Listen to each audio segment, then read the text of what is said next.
નમસ્કાર, આપ જોઈ રહ્યા છો આપનો પસંદીદા કાર્યક્રમ એસ્ટ્રો 9. એસ્ટ્રો 9 એ કાર્યક્રમ છે કે જ્યાં આપની સમસ્યાને સમાધાન મળે છે, ઉપાય મળે છે અને ત્યારબાદ પરિણામ સુધી અમે આપની સાથે રહીએ છીએ. કારણ કે આ કાર્યક્રમ થકી આપની જે કંઈ પણ સમસ્યાઓ છે તેના અમે શાસ્ત્રોક્ત જવાબ આપી રહ્યા છીએ. જ્યોતિષની દ્રષ્ટિએ ગણના કરીને આપને એક સચોટ માર્ગદર્શન આપીને આપના ઈચ્છિત પરિણામ સુધી અમે પહોંચાડવાનો પ્રયત્ન કરીએ છીએ.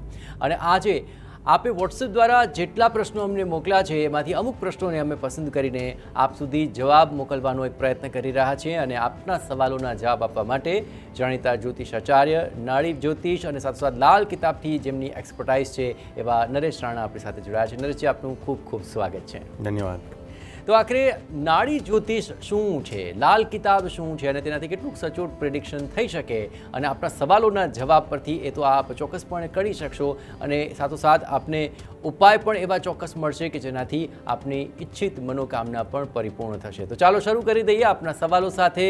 અમે આપીશું જવાબ, કારણ કે આપ જોઈ રહ્યા છો સમસ્યાથી સમાધાન એસ્ટ્રો 9.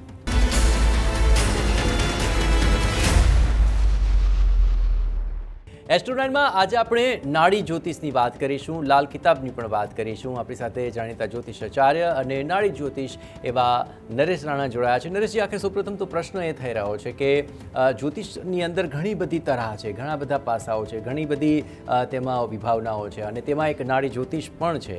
આખરે સૌપ્રથમ તે જણાવો કે નાડી જ્યોતિષ એટલે શું અને તે કેટલી સચોટ રીતે આખરે માર્ગદર્શન આપતું હોય છે? ખૂબ સારો પ્રશ્ન છે જયેશભાઈ.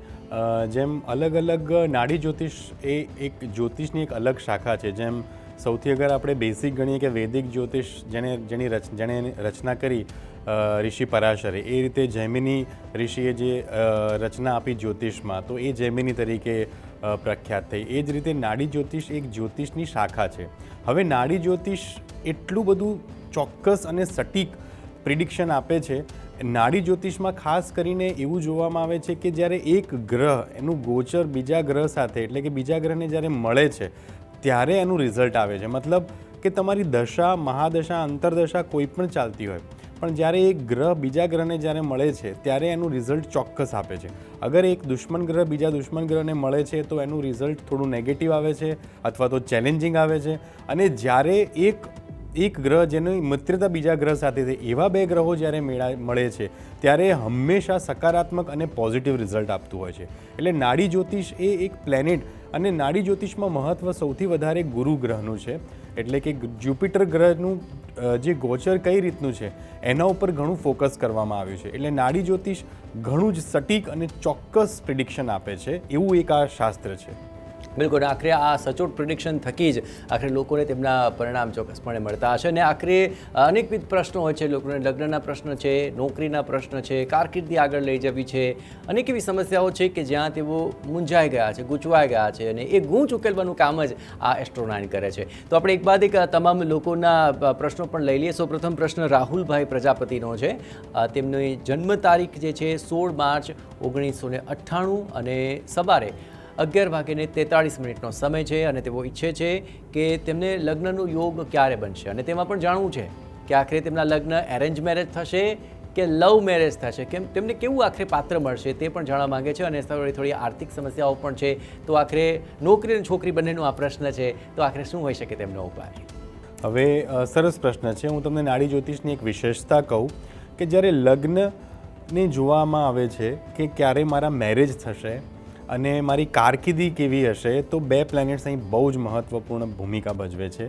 ગુરુનું જે ટ્રાન્ઝિશન છે, જેનું ગોચર છે, એ ગુરુ ગ્રહ જ્યારે શુક્ર સાથે મળે છે, જ્યારે જાતક પુરુષ હોય ત્યારે એનું જ્યારે જોડાણ શુક્ર સાથે થાય છે અથવા તો શુક્રની રાશિ સાથે થાય છે, ત્યારે એવી સંભાવનાઓ વધી જાય છે કે જાતકના મેરેજના યોગ બને છે, લગ્નના યોગ બને છે. અને જ્યારે શનિનું જ્યારે આપણે ગોચર જોઈએ છીએ, શનિ કયા કયા ગ્રહો સાથે જોડાય છે ત્યારે એનું પ્રોફેશન અથવા તો કેરિયર, એની ઉપર આપણે ભાર મૂકીએ છીએ કે શનિ સાથે આપણે પ્રોફેશન અને કેરિયરને જોઈએ છીએ, ગુરુ, શુક્ર અને મંગળને આપણે લગ્નને સાથે આપણે જોડીએ છીએ. અને આમાં જો લવ મેરેજ નો આવે તો એમાં કયો ગ્રહ આખરે યુદ્ધ કરતો હોય છે? બિલકુલ. લવ મેરેજ માટે ઘણા ઇમ્પોર્ટન્ટ જે પ્લેનેટ્સ ગણીએ છીએ, શુક્ર, મંગળ અને શુક્રની કદાચ જો રાહુ સાથેની યુતિ હોય તો, એટલે આવા જ્યારે પ્લેનેટ્સ, જ્યારે ગ્રહો ભેગા થાય અને જ્યારે એમની યુતિ પ્રતિયુતિ જ્યારે આપણે જોતા હોઈએ છીએ ત્યારે આપણે ત્યારે આપણને સમજમાં આવે છે કે આ વ્યક્તિ, આ જાતકના ભાગ્યમાં લવ મેરેજ છે,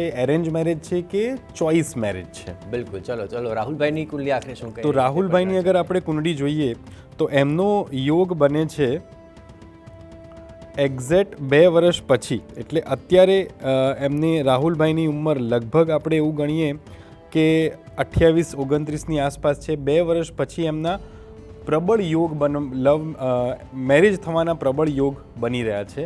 અને આ જો કુંડળી અને આ ચાર્ટને જોતાં આપણે એવું નક્કી કરી શકીએ કે આમની કુંડળીમાં ચોઇસ મેરેજ અથવા તો એરેન્જ મેરેજ થવાની ખૂબ શક્યતા છે. એટલે કે 70% એવા ચાન્સીસ અથવા તો એવા યોગ બને છે જ્યાં એરેન્જ મેરેજ થઈ શકે છે. અને 2 વર્ષ એમનો જે પીરિયડ છે એ એવો છે કે એમના લગ્નના યોગ બની રહ્યા છે.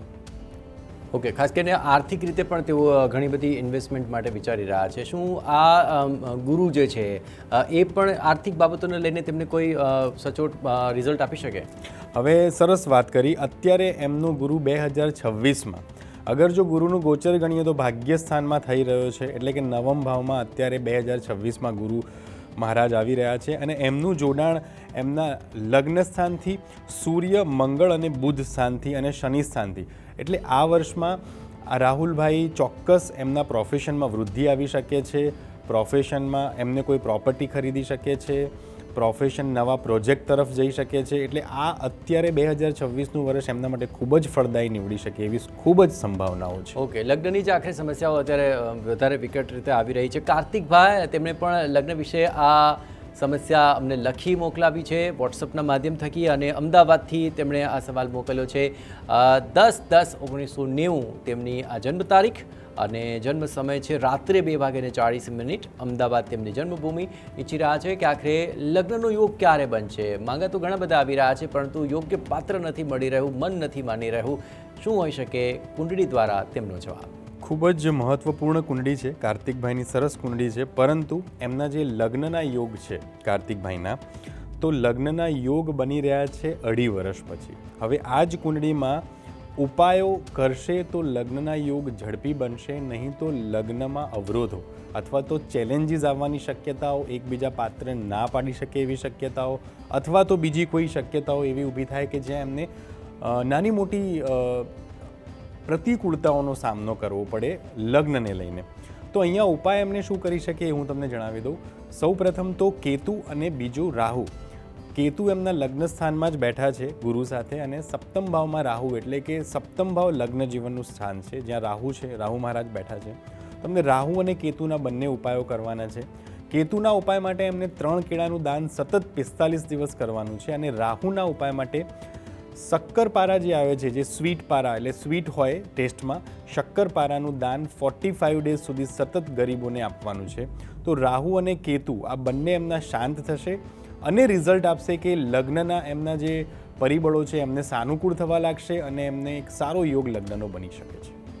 બિલકુલ. આખરે આ તમામ ઉપાયોથી ચોક્કસપણે એમના જીવનની અંદર પણ મધુરતા આવશે, અને મધુર લગ્ન જીવન માટે 2-2.5 વર્ષનો સમય છે, એટલે ઉપાય કરવા માટે પણ તમને ખાસ એવો સમય મળી રહેશે. આવો જ લગ્નનો એક પ્રસંગ આકાશભાઈનો પણ છે, અને તેઓ અમદાવાદથી પોતાની ડિટેલ્સ મોકલી રહ્યા છે.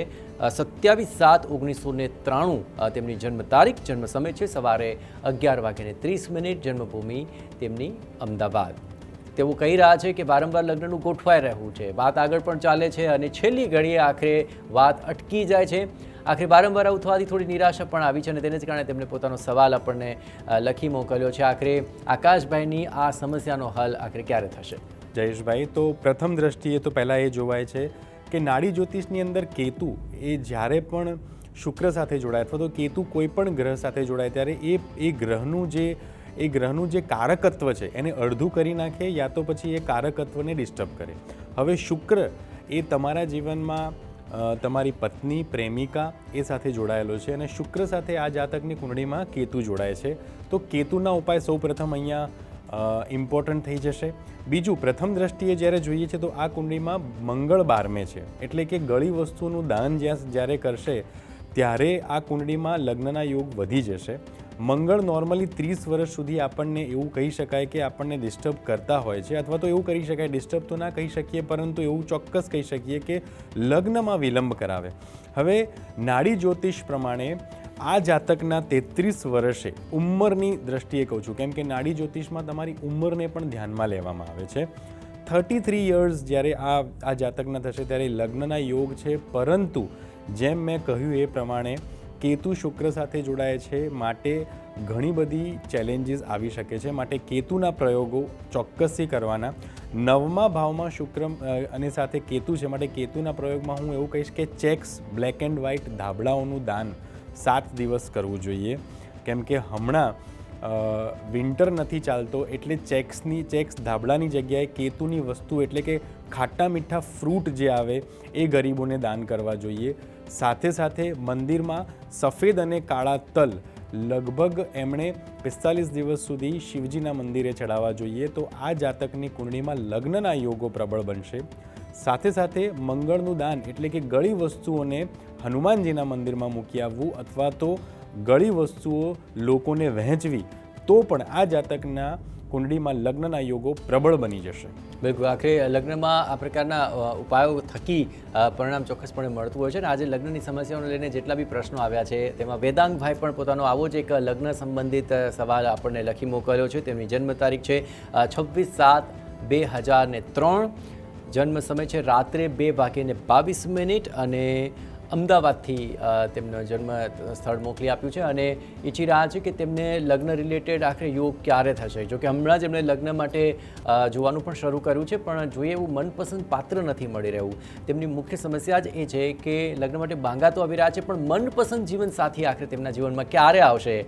નરેશજી, આખરે આ બાબતે શું લાગી રહ્યું છે? તેમની કુંડલી આખરે શું કહી રહી છે? ક્યારે થશે તેમના મનપસંદ સાથી સાથેના યોગ? જયેશભાઈ, હવે આજે વેદાંગભાઈની જે કુંડળી છે એમાં લગ્નના યોગ આ જ વર્ષે બની રહ્યા છે.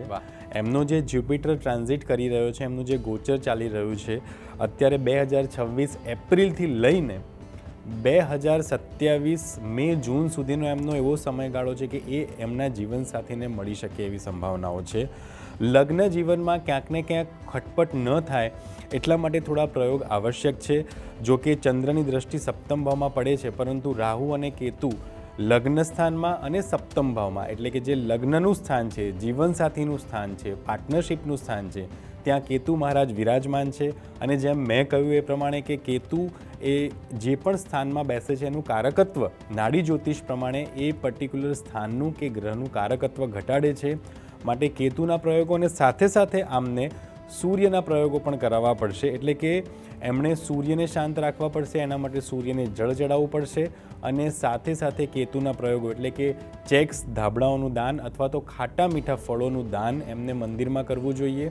અને એવી આ વ્યક્તિનું જે કુંડળી છે એ રાહુ અને ચંદ્ર સાથે જોડાયેલી છે, માટે એમના મનમાં ખૂબ જ વિચારો આવી શકે, પોતે સ્ટ્રેસમાં રહે, પોતે ટેન્શનમાં રહે, પર્ટિક્યુલરલી લગ્નની બાબતોને લઈને. તો એમણે એવું કરવું જોઈએ કે પોતાના મસ્તકેથી ચાની ભૂકી એને ઉતારીને યા તો જળ પ્રવાહ કરવી યા તો પછી ગરીબોને એ ડોનેટ કરી દેવી, જેથી કરીને એમના મનના વિચારો શાંત થઈ શકે છે. અને મેરેજને લઈને એમની જે પરેશાનીઓ છે એ ચોક્કસપણે આ વર્ષે એનું સારું પરિણામ આવવાનું જ છે. ઓકે, ચલો. લગ્નને લઈને આ જે સમસ્યાઓ છે તેમાં ઘણા માતા પિતાઓ પણ પોતાના સંતાનોના લગ્ન માટે આખે ચિંતિત જણાતા હોય છે. હરેશભાઈ પોતાના સંતાન માટે કરી રહ્યા છે. દીકરાનું નામ વત્સલ છે અને જન્મ તારીખ છે 11/2/1995. જન્મ સમય કહી રહ્યા છે સવારે 11:37 રાજકોટ તેની જન્મભૂમિ. પોતાના દીકરા માટે લગ્નના માંગા આવી રહ્યા છે તેઓ પણ જોઈ રહ્યા છે, પણ જોઈએ તેવા લગ્નના માંગા આવે અને એમાંથી જ કોઈ પાત્ર પસંદ પડી જાય તેવો શું યોગ બની રહ્યો છે કે કેમ તે જાણવા ઈચ્છે છે. જી નરેશજી. જયેશભાઈ, હરેશભાઈના સન એટલે કે એમના પુત્રની કુંડળીમાં જેમ કે મેં તમને કહ્યું કે ગોચરનો અત્યારે જે જ્યુપિટર એટલે કે એપ્રિલમાં હમણાં બદલાશે ગુરુ મહારાજ, અને જ્યારે કર્ક રાશિમાં આવશે ત્યારે આમને આવતા વર્ષે એટલે કે આ વર્ષ અને આવતું વર્ષ એટલે આ 2 વર્ષમાં પ્રબળ યોગ બની રહ્યા છે એમના જીવનસાથી ને પ્રાપ્ત કરવાના. માટે આમાં ચિંતા કરવા જેવી કોઈ બહુ વિષય નથી. પણ હા, જ્યાં મેં કહ્યું ને કે જ્યારે 2 પ્લેનેટ્સ જ્યારે સપ્તમ ભાવમાં અને લગ્નમાં જ્યારે જોડાતા હોય, જ્યારે રાહુ કેતુ, એટલે રાહુ 50% ફળ એનું માઇનસ કરી દે છે અને કેતુ એને ડિલે કરાવે યા તો એના ફળને પણ ક્યાંક ને ક્યાંક અવરોધ થાય એવી શક્યતાઓ વધારે. કેમ કે નાડી જ્યોતિષમાં કેતુને એક અલગાવ કરાવે એવો પ્લેનેટ કહેવામાં આવે છે અને મોક્ષનો પણ પ્લેનેટ્સ કહેવામાં આવે છે. માટે આ બધી વસ્તુઓથી એને એ બધી વસ્તુઓથી દૂર લઈ જાય છે. માટે જ્યાં સુધી એને તમે સેટિસ્ફાય ના કરો, જ્યાં સુધી એના ઉપાયો ના કરો, ત્યાં સુધી લગ્ન જીવનમાં એવું થઈ શકે કે લગ્નના જોડાણો માટેની સંભાવનાઓ ઘટે છે. માટે સપ્તમ ભાવમાં આમની જે કુંડળી છે એમાં પણ સપ્તમ ભાવમાં રાહુ મહારાજ વિરાજમાન છે, જે 50% ફળ એનું કાપે છે. માટે 5નો કે 1 રૂપિયાનો સિક્કો રોજ પોતાના મસ્તકે અડાડી અગર જો એ ગરીબોમાં દાન કરશે લગભગ 45 દિવસ સુધી, તો સપ્તમ ભાવ ક્લિયર થશે અને એમના લગ્નની સંભાવનાઓ વધી જશે. આપ જો આ તમામ સવાલોના જવાબ વ્યવસ્થિત નથી સાંભળી શક્યા તો જરાય ગભરાવાની જરૂર નથી. TV 9ની યુટ્યુબ ચેનલ પર એસ્ટ્રો 9નું પ્લેલિસ્ટ છે, તેમાં આ પ્રોગ્રામ અપલોડ થઈ જશે. તેમાંથી પણ આપ આપના જવાબ સવિસ્તાર સાંભળી શકો છો. હાલ એક બ્રેક માટે રોકાઈશું અને બ્રેક બાદ પણ આપના સવાલો અને તેના જવાબ આપવાનું અમે યથાવત રાખીશું, કારણ કે આપ જોઈ રહ્યા છો સમસ્યાથી સમાધાન એસ્ટ્રો 9.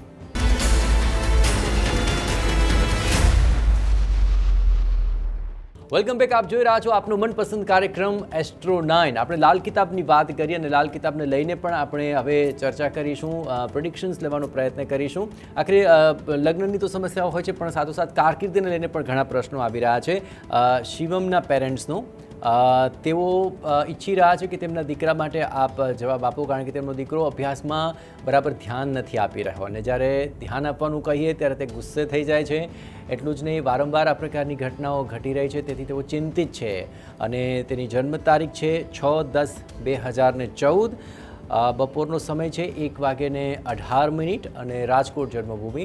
આખરે તેમનું બાળક ભણવા બેસે, તેમના કહ્યામાં રહે, ગુસ્સો ઓછો થાય. શું તેના માટેનો કોઈ લાલ કિતાબનો ઉપાય હોઈ શકે?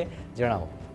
કેરિયર અનુસંધાનમાં છે. હા, બાળક ભણતું નથી અને તેને લઈને તેનું સાંભળતું પણ નથી, ગુસ્સો પણ વધુ કરે છે, તો આખરે શું હોઈ શકે ઉપાય? જયેશભાઈ, બહુ સરસ પ્રશ્ન છે અને ઘણા બધા ટીનેજર્સમાં આ પ્રશ્ન છે કે બાળક સાંભળતું નથી અથવા તો ગુસ્સો કરે છે, ભણવામાં કોન્સન્ટ્રેશન નથી કરતું. તો લાલ કિતાબમાં એક અદ્ભુત ઉપાય છે અને હું એવું માનું છું કે દરેક વ્યક્તિએ આ ઉપાય અવશ્ય કરવો જોઈએ, જેનાથી કોન્સન્ટ્રેશન વધશે.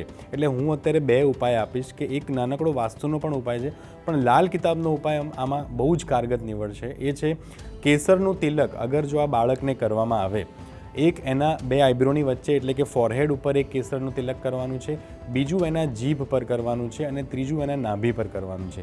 આ 3 તિલક અગર જો કોન્સ્ટન્ટ 45 દિવસ કરવામાં આવે, અને જો હું એમ માનું છું કે એને જો કોન્સ્ટન્ટ ચાલુ જ રાખવામાં આવે આ કેસર તિલક કરવાનું, તો એનું કોન્સન્ટ્રેશન જ નહીં, એની ઉપર ભાગ્યની કૃપા પણ વરસશે અને એ પોતે જીવનમાં ઘણી બધી વસ્તુઓ કોન્સન્ટ્રેશન સાથે અને જીવનમાં એને ભાગ્ય પણ એટલો સહકાર આપશે કે તમે ભૂલી જશો કે આ વ્યક્તિ પહેલાં ગુસ્સો કરતો હતો કે કોન્સન્ટ્રેટેડ નહોતો.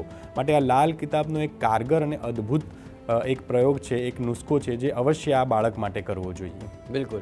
જે અન્ય એક પ્રશ્ન આવી રહ્યો છે જાનકીબેનનો, અને તેમણે પોતાની કારકિર્દીને લઈને આ પ્રશ્ન પૂછ્યો છે. વિદેશ જવાનો યોગ છે કે કેમ? તેમની જન્મ તારીખ છે 31/7/2007 તેમની જન્મ તારીખ તેઓ બતાવી રહ્યા છે અને સવારનો સમય છે 11:25. કપડવંજ તેમની જન્મભૂમિ. તેઓ સાથોસાથ કહી રહ્યા છે કે ફિઝિયોથેરાપીનો અભ્યાસ તેઓ કરી રહ્યા છે અને તેના આધારે જ વિદેશ જવાનું તેઓ ઈચ્છી રહ્યા છે. શું વિદેશ યોગ છે? ત્યાં જઈને કામ કરવાના યોગ બની રહ્યા છે કે કેમ? આખરે તેમની કુંડલી આખરે શું કહી રહી છે? શું વિદેશ યોગ છે કે કેમ? જાતકની આ કુંડળી પ્રમાણે જયેશભાઈ, અગર જો હું વિદેશ યોગની વાત કરું તો આ જાતકની કુંડળી પ્રમાણે વિદેશનો યોગ બને છે 2027માં. 2027માં પ્રબળ યોગ છે કે વિદેશના યોગ બને. આ જાતકે ફેશન ડિઝાઇનિંગ અથવા તો જ્યાં ફેશન ડિઝાઇનિંગ અથવા તો ફેશનની વસ્તુઓ જ્યાં રાચ રચીલું આવે એવા પ્રોફેશન સાથે અગર જો જોડાઈને કામ કરે તો ખૂબ જ પૈસા કમાવાની શક્યતાઓ છે આ કુંડળીમાં. પરંતુ આ જાતકની કુંડળીમાં એ પણ સૌભાગ્ય એ છે કે જો અગર એ અહીંયા એટલે કે પોતાના માતૃભૂમિમાં પણ કાર્ય કરશે તો સફળ થવાના ખૂબ જ શક્યતાઓ આમાં વધી રહેલી છે. ઓકે. અન્ય એક પ્રશ્ન નંદુભાઈનો આવી રહ્યો છે અને તેઓ માર્કેટની અંદર ખૂબ બધું સારું કામ કરી રહ્યા છે, પણ હવે ક્યારે તેમાં વધુ સક્સેસ મળશે તેને લઈને પ્રશ્ન છે. તેમની જન્મ તારીખ છે 23/6/1987 અને સમય છે બપોરે 3:25. વારાણસી ઉત્તર પ્રદેશથી તેમણે આ પ્રશ્ન લખી મોકલ્યો છે કે શેર માર્કેટની અંદર તેઓ કારકિર્દી બનાવવા માંગે છે. શું તેમની કુંડળીમાં આવા કોઈ યોગ છે કે જેને લઈને તેઓ આ ક્ષેત્રની અંદર વધારે આગળ વધે કે કેમ, તેનું માર્ગદર્શન આપની પાસેથી ઈચ્છે છે? જી બિલકુલ. શેર બજારની અંદર જો આપણે જોઈએ તો રાહુ એનું મહત્ત્વ, કેમ કે શેર બજારને હું એવું માની શકું કે અનપ્રેડિક્ટેબલ વસ્તુ છે, અને જ્યારે અનપ્રેડિક્ટેબલ વસ્તુ આવે અને જ્યારે એવો પોર્ટફોલિયો અથવા તો એવી વસ્તુની વાત કરવામાં આવે કે જે આપણને એક્ઝેક્ટ દેખાતું નથી, જેને આપણે પ્રિડિક્ટ નથી કરી શકતા, ત્યાં રાહુનો રોલ વધી જાય છે.